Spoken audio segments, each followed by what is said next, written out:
শ্রীমদ্ ভগবদ্গীতা যথাযথ দ্বিতীয় অধ্যায় সাংখ্যযোগ শ্লোক নাম্বার 6। না চৈতদ্বিদ্মন্ন কতরন্ন গরীয় ইয়াদেব জয়েম যদি বানুজয়েয় ইয়ানে বহতা ন জিজীবিষামাস দেহবস্থিতা প্রমুখে ধাতরাষ্ট্র।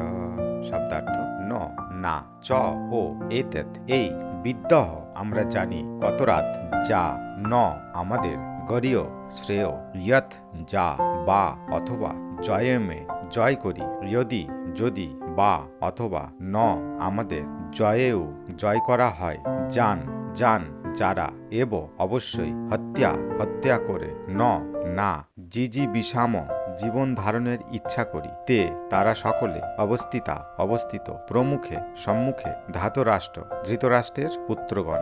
অনুবাদ: তাদের জয় করা শ্রেয়, না তাদের পরাজিত হওয়া শ্রেয়, তা আমি বুঝতে পারছি না। আমরা যদি ধৃতরাষ্ট্রের পুত্রদের হত্যা করি তাহলে আমাদের আর বেঁচে থাকতে ইচ্ছা করবে না। তবুও এই রণাঙ্গনে তারা আমাদের সামনে উপস্থিত হয়েছে। তাৎপর্য: যুদ্ধ করাটা যদিও ক্ষত্রিয়ের ধর্ম, তবুও অর্জুন স্থির করতে পারছিলেন না যে এই অনর্থক হিংসাত্মক যুদ্ধে রত হবেন নাকি ভিক্ষাবৃত্তি গ্রহণ করে জীবন ধারণ করবেন। তিনি যদি তার শত্রুদের পরাজিত না করেন তাহলে ভিক্ষা করে জীবন ধারণ করা ছাড়া আর কোনো পথ থাকবে না। আর তাছাড়া যুদ্ধে যে কোনো পক্ষের জয় হবে তার কোনো নিশ্চয়তা ছিল না।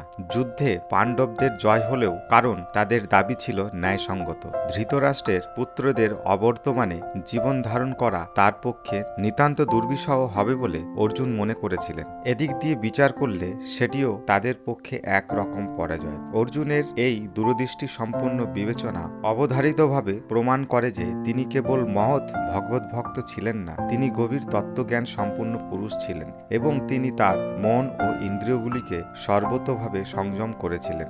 যদিও তিনি রাজকীয় পরিবারে জন্মগ্রহণ করেছিলেন, কিন্তু তা সত্ত্বেও তিনি ভিক্ষাবৃত্তি গ্রহণ করে জীবন ধারণ করতে মনস্থর করেছিলেন। এর মাধ্যমে আমরা দেখতে পাই যে অন্তরে তিনি ছিলেন সম্পূর্ণ অনাসক্ত। এই সমস্ত সদ্গুণাবলী এবং তার গুরুদেব শ্রীকৃষ্ণের মুখপদ্ম বাক্যের প্রতি তার গভীর নিষ্ঠা ছিল।